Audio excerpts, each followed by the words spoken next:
Welcome to Talk Theory. It's your host, Kiara Barnes, where I talk all things life, what makes us human, and what makes us superhuman. Sit back, relax, and join me for a chat.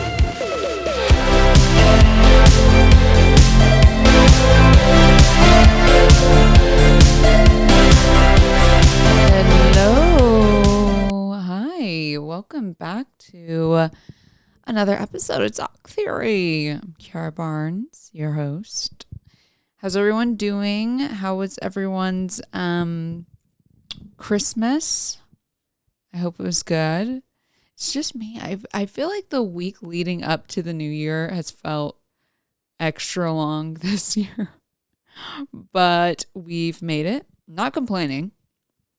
But it did take a sec, I feel like, to get here. But yay, we made it, guys. Oh my gosh. Happy New Year, everybody. Yes. Okay. That deserved a sound effect. 2024. Guys, 2023 was a wild year. I have to say, it just feels good on an energetic level to just hit reset and have a clean slate and start fresh. So yeah, we're gonna stay on theme and talk about the new year. Luna says hi in the new year. I feel like folks have their traditions and such, but there's also some meaning attached to the. Do you want to say hi in the mic? Okay. Letting traditions of letting go of something and releasing whatever you were holding in the past, for it to stay in the past and welcoming in this new chapter. But to start on a little bit of the lighter side on the traditions of things, my family usually does a New Year's gumbo kind of thing. They get crab legs and all of that and do the whole 9 yards. Which back in the day, pre me being vegan, it was definitely my favorite. And it was kind of a thing where it was like because crab legs aren't cheap, I'll tell you that much, where we would have to count like, you get 2, you get 3, whatever it is. Because, I was definitely obsessed with getting like the biggest of the crab legs.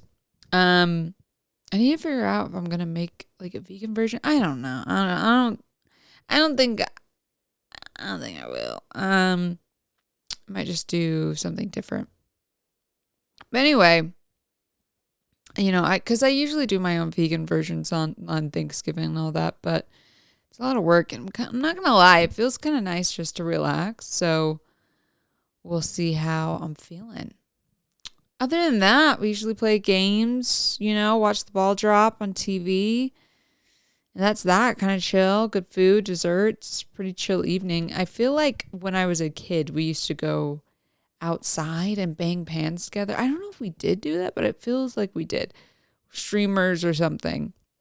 And I just had the thought, I'm like, dang, our poor neighbors. But not really, because I feel like people also do fireworks during New Year's as well sometimes. So... and like, is that a thing? Is that a thing, or does my family just do that? I feel like people go outside and make a commotion. Another tradition I usually do on my own is journal on the eve about my year, how it went, what I experienced, how do I feel going through those experiences. Just take a moment of gratitude and appreciation for myself and showing love for all the times I continued to show up for myself, despite what was happening, the circumstances.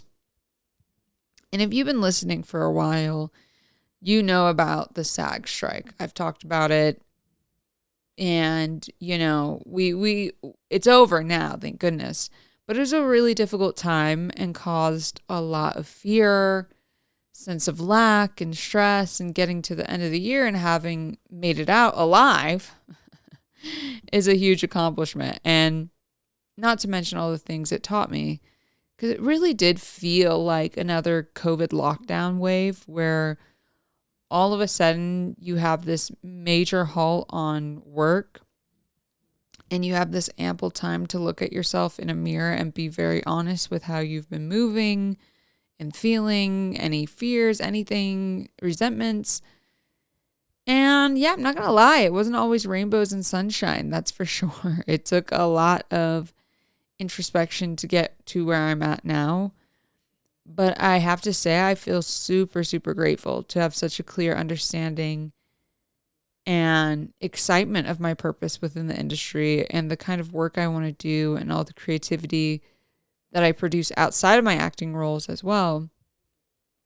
And in perfect timing, with the year ending, I feel ready to embark on this new chapter, just releasing myself of any expectations and fears and just to be in the moment, go with what comes. But with optimism and feeling of hope, I feel like having an intention for the year is good to come back to throughout, so that you can give yourself the room to breathe when things may not go according to plan. And having an intention helps keep things on track. Also, I think have fun with it. Whatever it is you want to do for yourself this year, infuse it with love. Everything doesn't need to have this really intense energy of force and control. You know what I mean? Like when I say that, I mean, I'm talking about when it's like, all right, write your goals and we're going to do this whole thing. And like, this is it, and it's got this like almost military vibe instead of it being like, oh, I'm excited to see what's to come. I think for sure, just even like I was saying, like setting intentions, goals and things that make you excited and make you feel like honestly a kid in the pursuit of it. But just remember to not lose the play of it. I feel like it's super easy in our adult age to kill that childlike sense of ourselves and make everything so serious. And it just makes for a very drab, time really. So keep it fun. Become curious. I think one of the fun ways to figure out what it is that you want to do is by making a vision board. I love this. All right. My favorite place to create my vision boards is always going to be Pinterest. It's just so easy. You can make it private. You can just have your own world of images and things that make you feel good. Create a cute title. And you can always swap these things out, as the year goes on and replace it with whatever speaks to you in the moment. I do it all the time. And I like doing this and then having a journal moment to figure out what it is that I want to attract, what would be fun to have. Also, even meditating on this is good too. It kind of just depends on what works best for you, or maybe they all do, because for me, they all work good for me, but some days something might be more effective, which is why I call it kind of like a spiritual toolbox, So if you're going to do meditation, like maybe you can get into a fun visualization of like whatever it is that is coming up in your head and just see what pops up and how it makes you feel. Taking a mental note about it, and those images you can't stop replaying in your mind, or even like do an exercise of living in the end and just see how that feels. And the ones that feel so good to pursue, write them down or put them on a vision board. And this keeps the fun attached to it. I think also going into a new year can naturally make us feel a little anxious at the same time, unsure, which is fair enough. We literally can't see what the year holds. But in that case, if we can't predict it, we might as well guide ourselves with as much kindness and love through the process, and be easy with ourselves. I feel like to look forward with excitement and instead channeling that anxious energy towards an energy that serves us better, it's going to just uplift us. If it's like you can make two choices to be, oh, I don't know what's going to happen, I don't know, to, I don't know what's going to happen, but I'm willing to put my best foot forward, or I'm willing to do the vision board. I'm willing to hope for the best. It just feels better to do that way. So why wouldn't you, you know? And this isn't to say that every day moving forward will be absolutely perfect and, you know, everything. But when those imperfect moments or unexpected days happen, we have the tools, like I said, the, you know, toolbox and the space to breathe our way through them and go deeper to get back to a place of alignment and balance. And while we're here, I just want to say as well, thank you to everyone who's continued on this journey with me, whether it be through my acting or singing or this podcast. I've just, as the year has come to an end, just really thought of all the things that I've started and put out there. Your support means the world to me, and doing this podcast has been a whirlwind of learning and growth. And nothing makes me happier than to know and to hear from you guys that these episodes help you get through the week or made you laugh or gave you the push to keep going. And I really do care about the work that I put out there. And my intention with anything I do is to sincerely touch the hearts of others in a positive and uplifting way. And today's like a very short episode, really. Like I'm about to wrap it up. Sorry. But I think, you know, for holiday break, just to be like in your own and chill and just keep it relaxed is nice. But before I do all that, I did just want to kind of share some things to help us start off the new year on a good foot, you know. And I definitely needed to say thank you and express my gratitude, because it just means a lot, you know, when you guys share how this impacts you in a positive way, and sharing these episodes. And thank you for supporting me and showing up. I think, you know, all I've ever wanted to do with my work is to impact people in a really positive and uplifting way.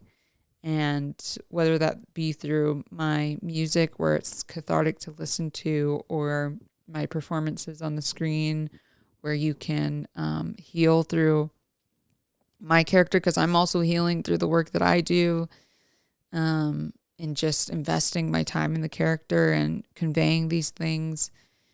You know, it's definitely, it's deep. It's very deep.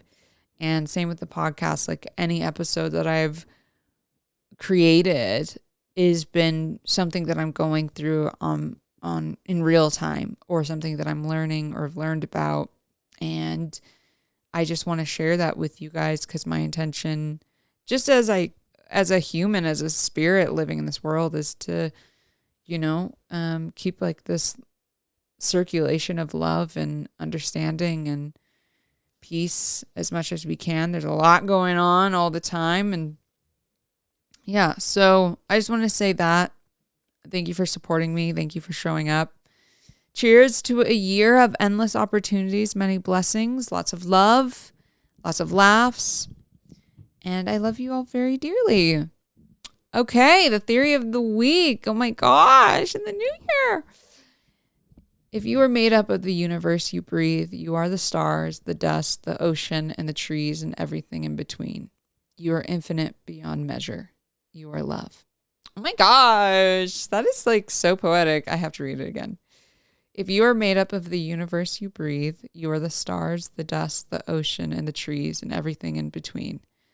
You are infinite beyond measure. You are love. Happy New Year, everybody.